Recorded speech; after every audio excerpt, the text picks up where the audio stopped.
Ang comment po ng isang viewer natin na si Jeroman Necro 1990. Mekaniko ka ba, sir? Nasa engine department kami. Ganyan din katwiran namin dahil modern na. Kaya in-explain sa amin kung bakit kailangan pa rin talaga i-warm up. Ang reason na metal to metal. Kaya nga po may oil pump. Ang daming in-explain sa amin ng bisor namin dito sa Australia. Ayaw namin makipagtalo sa bisor namin dahil 43 years na yung experience niya. Na real talk kami. Laughing emoji. Sabi niya sa amin, kaya nga may oil pump dahil kailangan mo ipasirculate yung langis if matagal nakatambay sa sakyan mo. Laughing emoji. Sana sir, wag mong iligaw yung mga viewers mo dito. Hindi porket ba-vlog kayo ay marami kayong alam. Ako nga akala ko ganun din. Pero hindi ahahaha. So guys, kung napanood nyo po yung last vlog natin, ang sabi ko kasi doon ay hindi ko na po kayo bebabyhin. Kasi maging polite man ako or mag-real talk, ay parehas lang din naman akong nakakatanggap ng ganitong mga ignoranting comments. Kaya sasagutin po natin yan. Ang unang tanong niya ay, mekaniko ka ba sir? Hindi na po ako nagme-mekaniko ngayon kasi iba na po ang profession ko. Hindi ko na po kailangan mag-mekaniko para kumita. Matagal ko na pong binitawan yan. Yung shop ko po ay isinarado ko noong 2010 pa. So 15 years na po akong hindi nagme-mekaniko. Pero noon ako po ang mekaniko, latero at pintor sa sarili kong shop. Pinigilan ko na lang po yan kasi may iba po akong talento na pwede ko namang pagkakitaan nang hindi ako napapagod. Ngayon guys, tungkol naman po dito sa topic natin ngayon na pagwa-warm up. Actually, matagal na po itong topic na to. Kumakailang beses ko na po itong na-topic dito sa channel natin. Sa totoo lang po, hindi mo naman kailangan maging mekaniko para matutunan or maintindihan itong mga ganitong klaseng mababaw na usapan. Ang kailangan mo lang dito ay logic. Kahit kailan naman po kasi hindi ko sinabing hindi importanteng mag-warm up. Ang sinasabi ko po ay hindi nyo kailangan mag-warm up ng matagal. 30 to 60 seconds lang ay ayos na. Basta sa mga modern engine. Ngayon, doon sa mga hindi modern engine, talagang matagal-tagal, lalo na yung mga dekarburador pa. Alam nyo po kasi guys, noong teenager pa ako, ay tinuruan ako ng tatay ko mag-drive. At kasama po doon sa turo niya, mas maganda ang andar ng sasakyan kapag maiwa-warm up mo to mga 3 minutes or pataas. Saka para mas alaga daw yung makina. So naniniwala naman po ako doon kasi pag start nga nung owner type jeep namin, hindi maganda sa umaga. Pupugak-pugak at saka namamatay, hindi maganda yung minor. Yun po ay dahil sa dekarburador yon. Ang karburador po kasi ay hindi ganun ka-efficient na mag-mix ng air at saka fuel lalo sa umaga. Hindi niya masyadong ma-vaporize yung fuel kasi pag umaga malamig pa. At dahil hindi maganda yung mixture ng air and fuel, hindi nagiging maganda yung andar ng makina. Pero pag uminit na yan, okay na. May mga pagkakataon pa nga na pag umaga, mahirap pa i-startin talaga. So, ang ginagawa po namin ay chino-choke yan. Yung mismong kamay ko pa ang nilalagay ko dun sa karburador at saka sinasabayan ng start para ma-choke. Ganon po kaluma yung makina namin noon. Pero alam nyo guys, nung tumagal yung mga karburador, nilagyan na po yan ng electronic choke para hindi mo na kailangang i-choke pag ayaw umi-start sa umaga. Ang isa pang rason guys kung bakit nagwa-warm up yung mga dating sasakyan ay dahil sa low-tech pa po yung mga langis noon. Actually, inabutan ko pa po yung panahon na ang mga mabibili nyo lang langis dito sa atin ay puro monograde. Ito po yung mga langis na walang W, walang 5W, 10W, 15W, etc. Ang makikita nyo lang po ay 40 or 50. Bihira nga po makakita ng langis noon na mas malabnaw katulad ng 20 or 30. Kaya karaniwan ng mga ginagamit na langis noon ay mas malapot. Ngayon guys, itong mga langis na mas malapot, mas mabagal ang flow niyan doon sa loob ng engine, lalo na kapag cold start. Kaya hindi po yan agad-agad nakakarating doon sa mga pyesa na dapat niyang puntahan. Idagdag nyo pa dyan na yung mga lumang design ng makina ay hindi masyadong accurate yung pagkakamachine. Hindi pa po kasi uso noon ang computer at saka laser. Kaya tuloy yung mga piston, yung cylinder, yung mga valvula ay kailangan bigyan ng enough time para mag-init at mag-expand doon sa mas saktong state niya para lang ma-achieve yung ideal na clearance. Pero napakalayo na po ng mga makina ngayon at saka yung mga langis ngayon kung i-compare mo sa mga makina at langis noon. Ngayon po, pag bibili kayo ng bagong 4 wheels na sasakyan, ay wala na pong available na dekarburador, lahat naka-EFI na. At marami pa nga po ngayon naka-direct injection pa. Mas maganda syempre yung mga ganyan design kasi may mga sensors po yan at may ECU na mas precise ang pag-control ng air at saka fuel. Yung mga modern sensors, kaya po niyang basahin yung engine temperature, yung amount ng oxygen na pumapasok at lumalabas sa intake at exhaust. Kaya po yung mga modern cars, kahit kanahan dun sa abroad kung saan mas malamig, hindi na nahihirapang start. At once naman po na mag-start yan, mapapansin nyo na mataas ang minor sa una. Then after ng ilang seconds ay bababa na po yan dun sa normal na minor niya. Kaya nga po pag start ng sasakyan after 20 or 30 seconds ay pwede nyo na yang i-drive ng marahan. Hindi na po yung pupugak-pugak at maayos na ang minor. Hindi kayo basta-basta mamamatayan ng makina. And then guys, iba na rin po ang mga langis ngayon. Napakarami nang naging improvement sa mga langis. Ngayon po, karaniwan na lang yung multigrade. Makikita nyo nakalagay 5W, 10W, 15W, etc.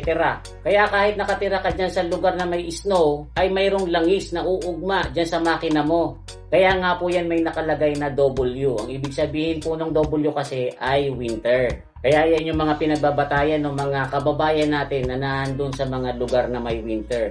And then guys, yung mga langis ngayon, mas magaganda at mas kumpleto na yung mga additives na nakalagay, lalo na pagka full synthetic ang gagamitin nyo.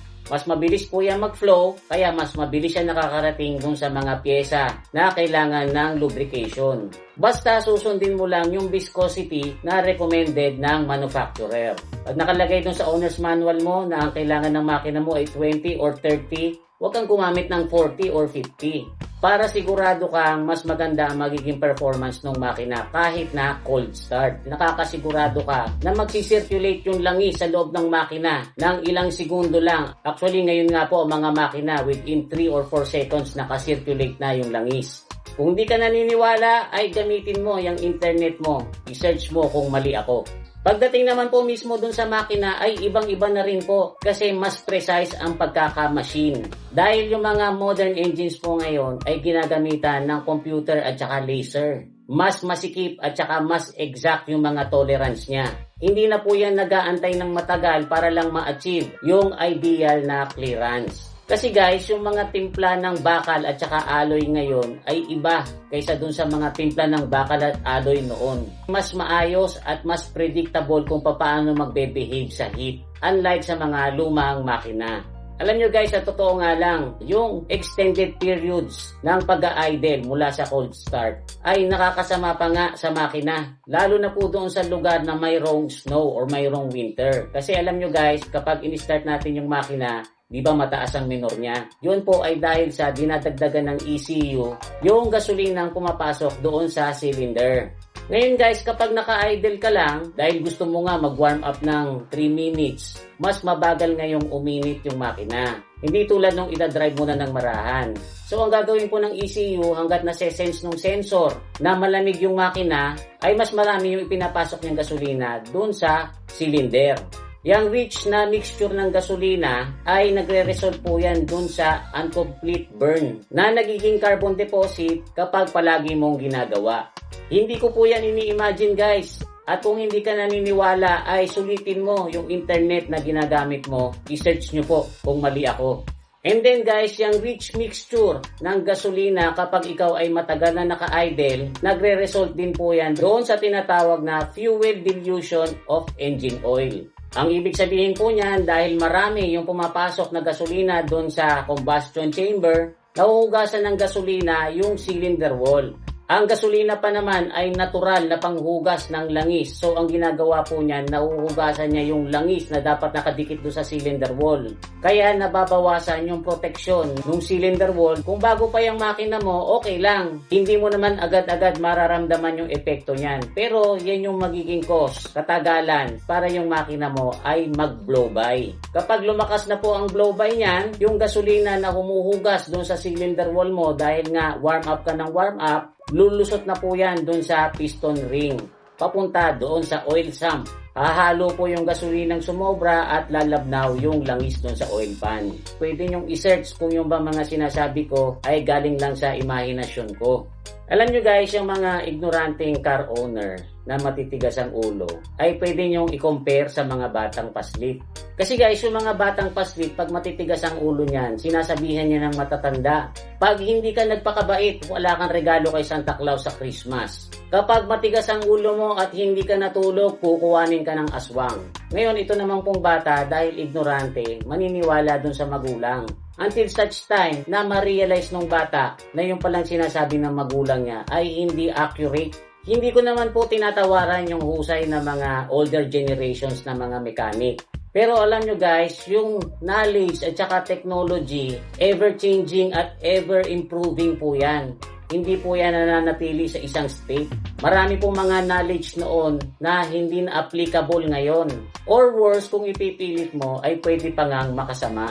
Alam niyo po, hindi ko na mabibilang kung ilan na naging sasakyan ko mula nung natuto akong mag-drive. Kasi guys, mahigit 30 years na po akong nagsasasakyan. Pero meron po akong naging Mitsubishi Adventure na nabili ko noong 2002. Ginamit ko po yan pang pasada. At nung magsawa naman ako sa pamamasada, ginamit naman po yan sa business. 20 years po yan na maayos ang makina nang hindi ko wina-warm up ng extended periods of time. 30 seconds to 1 minute, okay na, andar na ako ng marahan. Hindi naman po ako nagpa-fast and the furious kapag start ng makina. Yun po kasi ang masama. Yung pag-start mo ng makina, bomba-bomba na agad pagkatapos magpapakamot pa. Ito naman po mga tinatapik ko at sinasabi ko sa inyo ay hindi ko ipinipilit. Nag-share lang po kasi ako ng mga na-experience ko at saka mga natututunan ko kababasa. Kung gusto nyong palambutan yung makina nyo na parang bulalo, edi mag-warm up kayo ng kalahating araw. Wala po akong pakialam doon. Kaya lang guys, pag nagbablog kasi ako, ayaw ko po na mayroon akong viewer na magse-search tapos makikita na yung binablog ko pala ay mali or outdated na. So kapag ako po ay gumagawa ng content, makakasigurado kayo na yan ay nanggaling sa personal ko na experience. Tapos ise-search ko ngayon sa internet kung yung experience ko ba ay outdated na. Baka kasi mamaya yung ise-share ko ay hindi na pala accurate. Kung magkaiba man tayo ng opinion, yon ay malamang hindi ka kasi nag-research. So guys, I hope na nakatulong itong konting kwentuhan natin or na-enjoy nyo man lang kahit konti. Kung meron po kayong mga gustong idagdag, gusto nyo mag-comment ng opinions and suggestions nyo, ay ilagay nyo lang po sa comment section natin sa baba. Huwag nyo lang pong kakalimutan mag-like at saka mag-share. Muli, ito po si Kuya Mikmik na nagsasabing palagi kang lamang pag marami kang alam. Bye-bye!